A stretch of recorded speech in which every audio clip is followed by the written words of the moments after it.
suka lelet ketinggalan? Udah, contohnya bapak-bapak. Udah Pak, kamu aja sama anak-anak yang berdoa, saya nggak usah ikut. Pak, nggak sesuai dengan kisah para rasul. Tidak sesuai dengan gereja mula-mula. Tapi dikatakan di sini, semua orang percaya.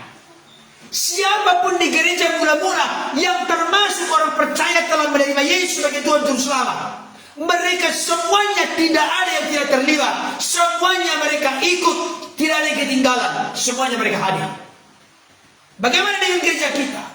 Besok kita akan beribadah. Apakah Bapak Saudara hadir? Halo?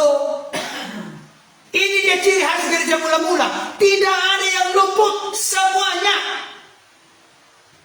Saya berdoa pada saat ini Bapak Saudara. Tuhan kiranya menggerakkan hati suami-suami, hati istri, anak-anak, semua kompak semangat sehati. Nah, ayo kita berdoa. Ayo Pak, semangat. Langsung kompak semua berkumpul, membangun mesbah dalam keluarga, berdoa kepada Tuhan, memuji memuliakan Tuhan.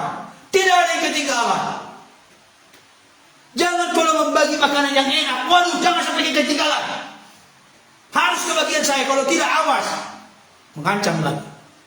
Tapi mulai sekarang mari kita kembangkan. Ya siap ya keluarga kita ya. Ayo kita berdoa gitu kan. Saya nggak mau ketinggalan. Saya harus di depan. Waduh mantap sekali. Ini praktis saja Bapak Ibu Saudara. Ada di antara Bapak Ibu Saudara saat ini khusus bapak-bapak. Di kampung saya nggak usah sebutkan lah kampung saya. Di kampung halaman saya ada pernah seorang bapak. Dia punya kesukaan memancing. Hari Minggunya dipakai untuk memancing ke sungai yang besar. Memancing. Dia bilang begini Bapak Saudara. Dia ngomong ke istrinya, titip dulu persembahanku katanya. Bayangkan. Dia titip persembahannya ke istrinya. Jadi persembahannya masuk surga, orangnya nggak jelas, teman. Adakah di sini yang seperti itu Bapak Saudara? Udahlah titip persembahanku gitu. Saya mau kasih tahu yang dicari oleh Yesus sang firman turun menjadi manusia, bukan mencari harta kita. Karena Allah yang mempunyai emas dan perak, Allah yang mempunyai langit, bumi, laut segala isinya, Dia adalah menciptakannya. Dia pemilik tunggal. Tetapi yang dicari, Lukas 19 ayat 10 berkata, sebab anak manusia datang untuk mencari dan menyelamatkan yang hilang.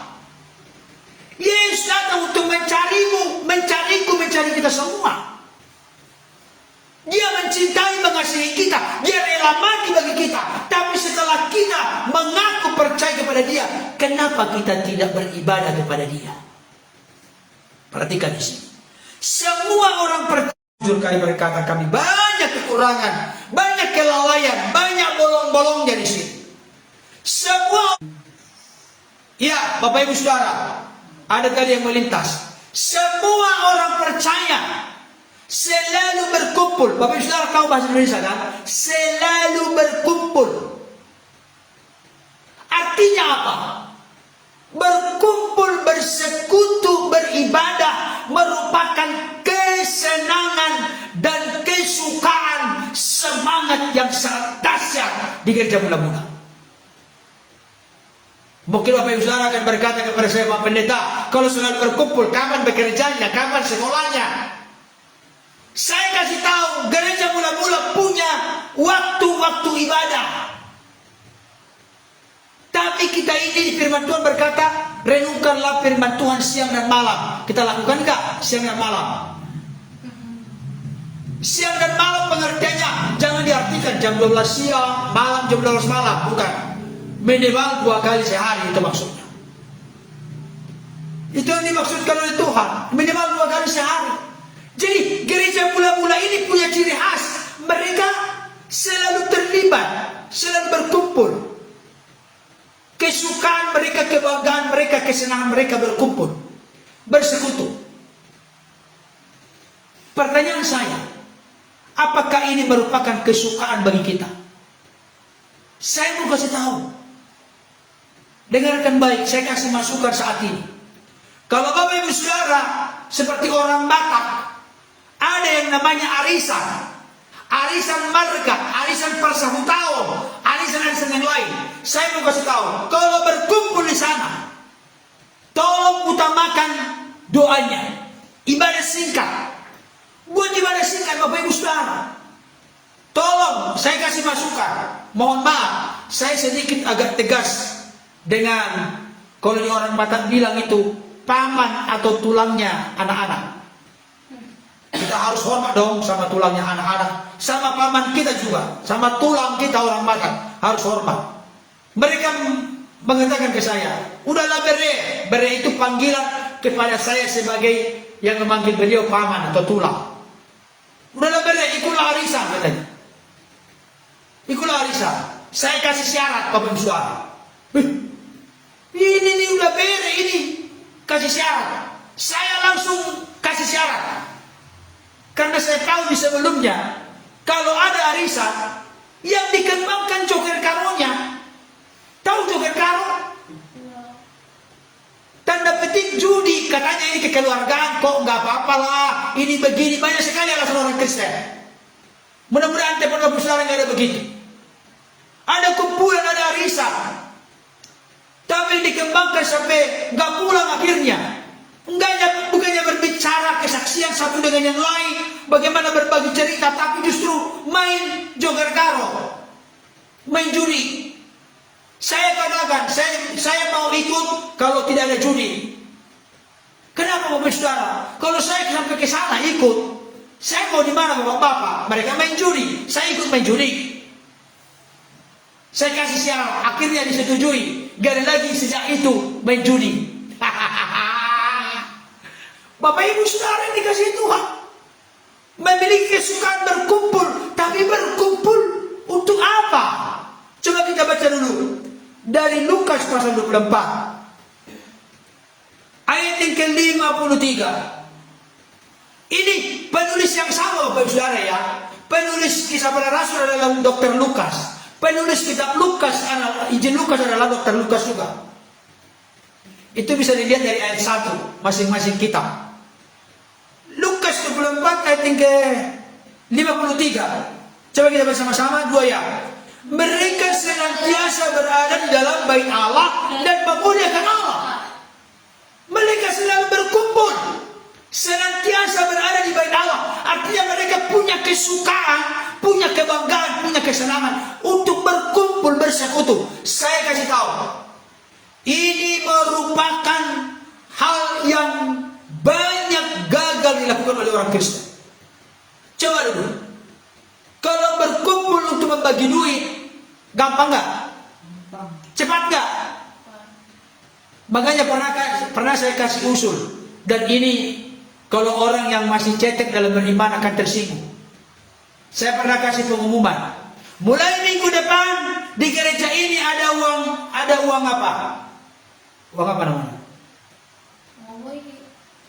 Ada uang konsumsi. Uang apa namanya? Uang makan. Uang makan kan dapat kalau tepat waktu datang kan? Coba kalau di gereja dibuat uang makan, tapi dapat uang makan kalau tepat waktu datang. Saya yakin akan tertib datang semua. Bukan karena cinta Tuhan, tapi karena mau dapat uang makan. Apakah seperti di perusahaan kita buat di gereja? Harus ada uang makan supaya tepat waktu datang ibadah. Sudah dikasih Tuhan. Sudah luar biasa.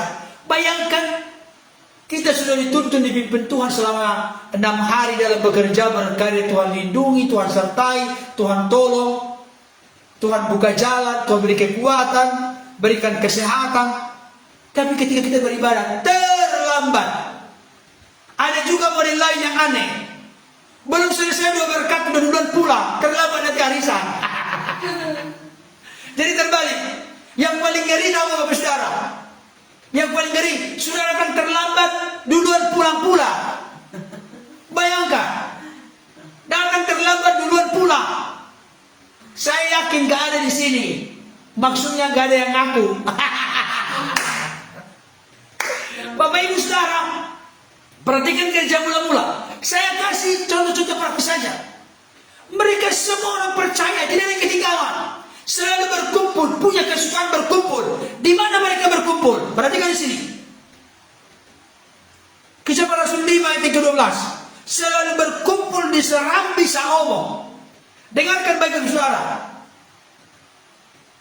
Dengarkan baik. Di Serambi Salomo. Ini maksudnya mereka selalu berkumpul, suka berkumpul di Serambi Salomo. Artinya ada tempat khusus bagi mereka untuk berkumpul. Kenapa di Serambi Salomo? Kenapa nggak di gereja? Karena saat itu dalam permulaan orang-orang Kristen justru bahkan sering masih sahabatnya berkumpul. Karena tempat mereka khusus untuk gereja belum ada. Tapi lama-kelamaan nanti mereka memisahkan diri. Makanya pada hari pertama tiap-tiap minggu, karena ada itu dalam Alkitab. Pada awalnya mereka masih sama-sama beribadah. Tapi sudah mulai ada komunitas-komunitas. Mereka berkumpul di Serambi Salomo. Ada tempat khusus bagi mereka untuk berkumpul. Saya kasih tahu, dengarkan baik Bapak Saudara. Tolong dengarkan baik, ini serius sekali. Setelah terjadi pandemi virus corona, kebanyakan mayoritas gereja, bahkan bisa dikatakan hampir 100%, itu mengadakan ibadah online. Ibadah live dari rumah masing-masing. Saya kasih tahu, bahkan ada oknum-oknum tertentu yang menurut saya tidak bertanggung jawab. Mereka berkata tidak perlu ada gedung gereja. Sudah ikut aja online, kan juga Tuhan hadir kalau online. Saya mau kasih tahu, dengarkan baik. Orang yang berkata demikian mau berkata dengan sungguh-sungguh, Alkitab ini sudah ketinggalan zaman. Sudah kadaluarsa. Kenapa? Gereja mula-mula selalu berkumpul di Serambi Salomo. Ada tempat khusus bagi mereka untuk bersekutu, untuk berkumpul. Serambi Salomo ini kita artikan sekarang apa? Gereja. Nah, kemarin saya diskusi dengan putri saya. Iya papi, bukankah kalau live Tuhan hadir? Ya hadir. Tapi saya tanya dulu sama kamu, saya bilang, mana lebih enak? Kursus online atau kursus tatap muka? Tatap muka sih papi katanya. Dari contoh praktis ini Bapak Ibu Saudara, saya mau sampaikan kepada kita. Dengarkan banyak. Rasul Paulus pernah berkata kepada jemaat Roma. Apa itu? Tiap kali aku mau bertemu dengan kamu, aku sering berencana untuk datang kepadamu, tapi selalu ada rintangan. Supaya pertemuan antara imanku dengan imanmu menimbulkan sukacita bagi kita bersama. Saya kasih tahu, persekutuan ini menjadi kodrat di mana Tuhan ciptakan kita. Makanya dikatakan tidak baik manusia itu seorang diri saja, aku akan menjadikan seorang penolong yang sepadan dengan dia. Artinya manusia itu makhluk sosial. Iya, ada yang memberikan jawaban, tatap muka lah yang paling enak katanya. Saya kasih tahu Bapak Ibu Saudara. Dengarkan baik. Bolehkah kita ibadah online? Boleh. Kalau memang itu terkait dengan peraturan pemerintah demi support dan dukungan kita untuk memutus mata rantai penyebaran virus corona. Kita bersyukur puji Tuhan sudah menurun sedemikian rupa. Kita doakan jangan sampai ada gelombang berikutnya lagi. Sekarang sudah mulai ada keleluasaan. Saya mau kasih tahu, tolong kita jangan banyak cari alasan. Coba Bapak Saudara buka Ibrani 10 ayat ke-25. Apa dikatakan di sana? Itu 2000 tahun yang lalu sudah dituliskan, kurang lebih 2000 tahun yang lalu. Janganlah kamu menjauhkan diri dari pertemuan-pertemuan ibadah seperti dibiasakan oleh beberapa orang. Tetapi marilah kita semakin kendor melakukannya, semakin malas melakukannya, semakin lalai melakukannya, semakin suka-suka kita melakukannya menjelang hari Tuhan yang mendekat. Benar demikian? Tidak. Tetapi marilah kita melakukannya. Tetapi marilah kita melakukannya. Tetapi marilah kita semakin giat melakukannya, semakin rajin, semakin serius, semakin semangat melakukannya menjelang hari Tuhan mendekat. Tidak boleh kita menjauhkan diri dari pertemuan-pertemuan ibadah. Ini serius saudara. Gereja mula-mula mereka selalu berkumpul di Serambi Salomo. Sekalipun barangkali Serambi itu bukan tempat yang memadai, tempat yang ada AC-nya, apalagi dulu nggak ada AC. Tapi mereka punya kekompakan, punya sukacita, tidak ada yang tidak hadir, tidak ada yang ketinggalan. Mereka semua berkumpul di Serambi Salomo. Ada tempat yang khusus bagi mereka untuk bersekutu satu dengan yang lain sebagai sesama orang percaya. Dalam persekutuan yang erat. Waduh. Saudara dikasih Tuhan, persekutuan yang erat ini harus menjadi ciri khas orang Kristen sekarang. Jangan sampai ada pecah belah, jangan sampai ada perselisihan, dendam, akar pahit, permusuhan antara satu dengan yang lain. Karena tidak mungkin tercipta persekutuan yang erat dengan didasari kebencian, kemarahan, permusuhan, perselisihan satu dengan yang lain. Ini gereja mula-mula Bapak Ibu Saudara. Mereka secara teologi seperti sekarang ini ada S1, S2, S3, S-teler, S-lilin. Saudara kasih tahu, saya tidak merendahkan gelar-gelar, tapi saya kasih tahu kehebatan gereja mula-mula. Mereka bertumbuh dalam pengajaran, bertekun dalam doa. Mereka suka bersekutu. Akhirnya mereka berbuah dalam kasih.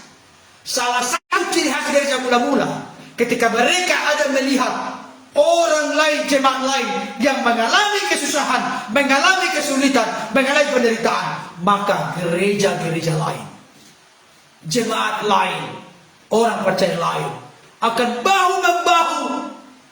Mereka akan mensupport, mendukung. Jadi, Bapak Saudara, mari kita belajar dari gereja mula-mula. Gereja mula-mula, semua orang percaya, tidak yang tidak hadir.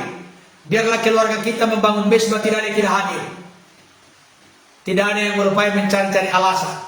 Selalu berkumpul, artinya kesukaan mereka bersekutu, beribadah, berkumpul. Di Serambi Salomo artinya, ini ada artinya semua, artinya ada tempat khusus bagi mereka untuk bersekutu, untuk berkumpul dalam persekutuan yang erat, persekutuan yang kompak, sepakat dan sehati. Itu sebabnya sekalipun gereja mula-mula minoritas, tapi mereka bisa membawa kebangunan rohani, kegerakan dasar luar biasa di Yerusalem dan di daerah-daerah sekitarnya. Selamat mencontoh, meniru, meneladani gereja mula-mula. Mari kita bercermin, mari kita berkaca kepada gereja mula-mula, sehingga kita mendapatkan inspirasi yang membangun rohani kita, dan kita selaraskan hidup kita sesuai dengan apa yang Tuhan mau. Dan itu bisa kita seleksi apakah kita masih selaras dengan apa yang Tuhan mau melalui belajar dari cara hidup gereja mula-mula. Tuhan Yesus memberkati. Amin. Kita berdoa.